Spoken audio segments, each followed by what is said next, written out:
स्वामी जी के चरणों में बारंबार प्रणाम है।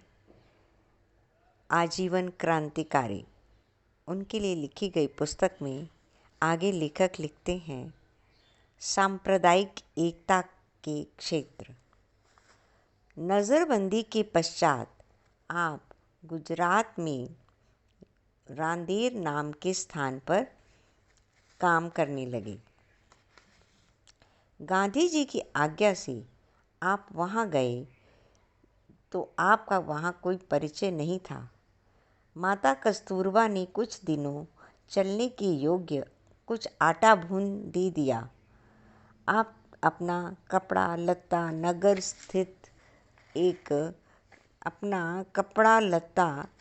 स्थित एक वृक्ष की डाल में बांधकर परिचय के लिए नगर में प्रविष्ट हुए। रात को आप उसी वृक्ष के नीचे सो जाते और प्रातःकाल सामान को उसी तरह टांग कर नगर में चले जाते। प्रथम परिचय एक मुसलमान बुढ़िया से हुआ, जिसकी बकरी को पानी पिला लाने वाला कोई न था। आपने ये सेवा अपने जिम्मे ले ली।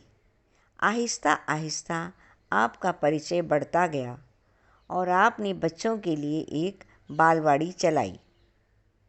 आपका सेवा कार्य मुख्यतः मुसलमान जनता में था। स्वामी श्रीकांत जी आपटे के लिए कह रहे हैं कि आपका सेवा कार्य मुख्यतः मुसलमान जनता में था। रांदेर नगर मुसलमानों का एक तीर्थ स्थान है। यहाँ आबादी भी अधिकांश मुसलमानों की है। इर्द गिर्द का इलाका हिंदू जनता प्रधान है। आपने अपनी सेवा और प्रेम भावना से वहाँ के मुसलमान जनता के हृदय को जीत लिया। एक बार हज़रत मोहम्मद के जन्मदिन के समारोह में आपको अध्यक्ष बनने के लिए मजबूर किया गया।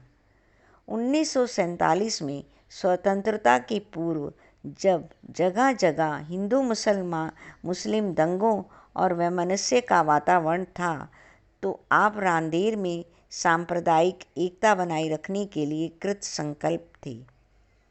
जब आपको पता चला कि नगर के मुसलमान बाहर से हथियार मंगवा रहे हैं, तो आपने उन्हें ऐसा न करने के लिए समझाया। मुसलमान बहनों ने खास तौर पर आपका साथ दिया और आपके कहने पर एक रात उन हथियारों को ले जाकर दरिया में फेंक दिया गया। नगर में आपकी उपस्थिति का ये फल हुआ कि सांप्रदायिक शांति बनी रही। आगे प्रेम से हृदय परिवर्तन। आपके रांदेर के जीवन काल की एक उल्लेखनीय घटना है। आपकी बालवाड़ी के एक नन्हे से मुसलमान बच्चे से आपको मालूम हुआ कि उसका बाप, जो तांगा चलाता था, शराब पीने का सख्त आदी था और शराब पीकर अपनी पत्नी को पीटता था। आपने उससे मिलकर उसे समझाया। जब उसने आदत के कारण अपनी लाचारी बताई, तो आपने उसे इस बात के लिए राज़ी कर लिया कि वह केवल आपके हाथ से लेकर मदिरा पान किया करे। काफ़ी देर तक आप बाकायदा समय पर जाकर उसे अपने हाथ से शराब पिलाते रहे। इस दौरान आप उसके घर और बच्चों की बेहतरी के लिए छोटे मोटे सेवा कार्य भी करते रहे। इस सब से वह इतना प्रभावित हुआ कि एक दिन आपके सामने खूब रोया और अपने अपराधों के लिए क्षमा मांगने लगा। अंततः आपके साथ जाकर उसने बची हुई शराब को नदी में उड़ेल दिया और इस व्यसन से मुक्ति पाई। आगे कांचन मुक्ति का प्रयोग। भारत की स्वतंत्रता के बाद विनोबा जी कांचन मुक्ति की बात कह रहे थे।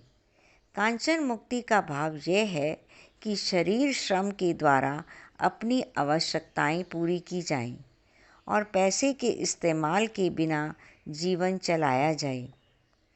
ये विचार आपको जच गया। आप एक मंदिर में बालवाड़ी चलाते थे और उस मंदिर के साथ कोई 1/5 एकड़ ज़मीन यूं ही बेकार पड़ी थी। आपने इस ज़मीन पर खेती करके स्वावलंबन का जीवन बिताने की ठानी। स्वयं आपने ही उस भूमि से एक कच्चा कुआं खोदा। कुएं का पानी खारा होने के कारण सब फसलों के लिए अनुकूल नहीं था। इसीलिए आप अक्सर नदी में घड़ों के द्वारा पानी लाकर ज़मीन का सिंचन करते थे। इर्द गिर्द पड़ी गंदगी को जमा करके आप खाद तैयार करते थे। बिना पशु की मदद के केवल आपने शरीराश्रम से आप सब काम करते थे। देव योग से आपका एक भक्त आपको 2 बकरियां दे गया। उनमें से एक की, जो आपके वहाँ रहते मर गई थी, खाल अब तक आपके पास है। आपने कृषि संबंधी बहुत सा साहित्य पढ़ा। आपका व्रत था कि केवल वही खाना पीना है जो उस ज़मीन में पैदा हो। बकरियों की खुराक की दृष्टि से ऐसी किस्म की बाड़ लगाई गई जो लगातार उनके लिए खुराक दे सके। इस प्रयोग को आपने 4 बरस तक चलाया। चौथे यानी अंतिम वर्ष में आपने उस 1/5 एकड़ ज़मीन की पैदावार से अपना गुजारा करके 450 रुपये बचाए। उत्पन्न की गई चीज़ों में मुख्य सब्जी थी। आपका ये प्रयोग सिद्ध करता है कि थोड़ी भूमि पर पूरी मेहनत करके इंसान निर्वाह कर सकता है और किसी इकोनॉमिक होल्डिंग के नाम से 20-30 एकड़ का क्षेत्र आवश्यक होने की बात आज के अर्थशास्त्रियों द्वारा केवल विदेशों के आंकड़ों के आधार पर कही जा रही है।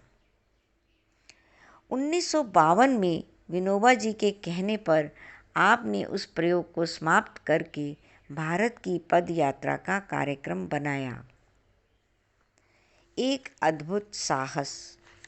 इसी कृषि प्रयोग के दौरान 1951 में यह देखकर कि आगे के 2-2.5 मास तक खेत में कोई विशेष कार्य नहीं रहेगा, आपने बनारस के पास होने वाले सेवापुरी सर्वोदय सम्मेलन में पहुंचकर अपना उपजाया कुछ अन्न विनोबा जी को भेंट करने का निश्चय किया। सम्मेलन में 50 दिन बाकी थे। छोटे से छोटा रास्ता जो वहां पहुंच सकता था लगभग 1000 मील रेल की लाइन का था। सोदामा की तरह अन्न की पोटली लेकर आप रेल की लाइन के साथ साथ चल पड़े। कंकड़ पत्थर का रास्ता था। रास्ते में जूता टूट गया और आप नंगे पांव चलने लगे। रास्ते में जंगल पहाड़ भी पड़ते थे। रेलवे लाइन का रास्ता आम तौर पर उजाड़ ही होता है और मध्य प्रदेश के जंगल पहाड़ों में तो रास्ता विशेष तौर पर ऐसा था। रास्ते में कई जगह आपको जंगली जानवरों से सामना हुआ। एक दफ़ा तो आपने कुछ ही अंतर पर आता हुआ शेर कुछ ही अंतर पर आता हुआ शेर मिल गया और आपको पास के एक वृक्ष पर चढ़कर अपनी जान बचानी पड़ी। एक जगह एक बड़े वृक्ष से लिपटा हुआ एक अजगर मिला। एक स्थान पर रेल के पुल पर से गुजरते हुए ऐन बीच में पहुंचकर आपने देखा कि सामने से गाड़ी आ रही है। आपने झट अपनी धोती को पुल की एक शैतीरी से बांधकर नीचे लटक कर अपनी जान बचाई। लगातार कई दिन तक आप सभ्य संसार से अलग अलग रहे। प्रतिदिन कंकड़ पत्थर पर नंगे पांव 20-22 मील चलना होता था। पांव लहूलुहान हो जाते थे। कठिनाइयां अपार थीं, परंतु भगवान को अपने भक्त के अटल निश्चय की लाज थी। आप 45 दिन में सम्मेलन से 5 दिन पहले सेवापुरी पहुंचकर अपनी अमूल्य पोटली विनोबा जी को भगवान के रूप में समर्पित करने में सफल हो गए। वर्षों से अन्न का त्याग कर चुके विनोबा जी ने अपने भक्त द्वारा लाया गया अन्न चखा। 6500 मील की भारत यात्रा। 1952 में विनोबा जी ने अपने कृषि प्रयोग की सफलता पर विनोबा जी ने आपके कृषि प्रयोग की सफलता पर आशीर्वाद दिया और कहा, आपके प्रयोग में फल लग गया है, अब आगे फल में क्या फल लगेगा। इस पर आपने उस प्रयोग को बंद कर दिया और बातचीत के दौरान विनोबा जी द्वारा किए गए संकेत से एक लंबी पद यात्रा की योजना बनाई। आपके नेतृत्व में भारत के भिन्न भिन्न भागों में 18 पदयात्री इकट्ठे हुए। भारत के दक्षिणी छोर कन्याकुमारी के इस पद यात्रा के आरंभ के अवसर पर आशीर्वाद देने के लिए भारत के तत्कालीन राष्ट्रपति डॉक्टर राजेंद्र प्रसाद स्वयं पहुँचे। ये यात्रा कन्याकुमारी से चलकर भारत के उत्तरीय छोर कश्मीर पहुँची और वहाँ से लौटकर 1956 में सेवाग्राम पहुंचकर समाप्त हुई। इस पद यात्रा में लगभग 6,500 मील का फासला तय किया गया। यात्रा के दौरान आप द्वारा दिए गए व्याख्यानों की औसत संख्या प्रतिदिन लगभग 2 रही है। इस तरह आपने कुल 2000 से ऊपर व्याख्यान दिए। 13 वर्ष से पंजाब में। भारत पद यात्रा की समाप्ति के बाद आप कुछ समय अपने पुराने कार्यक्षेत्र रांदेर में रहे और फिर लगभग 1 वर्ष तक उत्तर प्रदेश के एक ग्रामदानी गांव में। पद यात्रा के दौरान पंजाब से गुजरते हुए यहाँ के कार्यकर्ताओं के साथ आपका ऐसा स्नेहबंध संबंध स्थापित हो गया था कि आप दोबारा यहाँ आए और फिर यहीं के हो गए। लगभग 13 वर्ष से आप पंजाब के वासी हैं। यानी ये बात 1979 की है। लिखने वाली जो लेखक है उन्होंने 79 में लिखा है कि स्वामी जी 13 वर्ष से पंजाब के वासी हैं। पंजाब में आपका मुख्य कार्य विचार प्रचार है। सत्संगों और गोष्ठियों में आप जिस प्रभावशाली ढंग से सर्वोदय विचार को प्रस्तुत करते हैं, उस तरह कर सकने वाले कोई विरले ही होंगे। छोटे बड़े सम्मेलनों में आपके व्याख्यानों का प्रभाव अद्भुत होता है। विचार प्रचार के साथ साथ आप अपने क्रांतिकारी स्वभाव के अनुरूप सेवा के नए नए प्रयोग करते रहते हैं, जिनमें कुछ का जिक्र पहले आ चुका है। 79 वर्ष की आयु में भी आप की शारीरिक और मानसिक स्फूर्ति आश्चर्यजनक है। आप जहाँ भी जाते हैं या रहते हैं, आपके इर्द गिर्द एक सात्विक वातावरण बन जाता है और आपकी आध्यात्मिक साधना आपके संपर्क में आने वालों को प्रभावित करती रहती है। श्री कांची आपटे के रूप में महाराष्ट्र ने पंजाब को एक अद्भुत देन दे रखी है और इसके लिए गुरु नानक जी और गुरु गोविंद जी की यह भूमि संत ज्ञानेश्वर और संत तुकाराम की उस भूमि के प्रति आभारी रहेगी। आज यहीं समाप्ति होती है। धन्यवाद।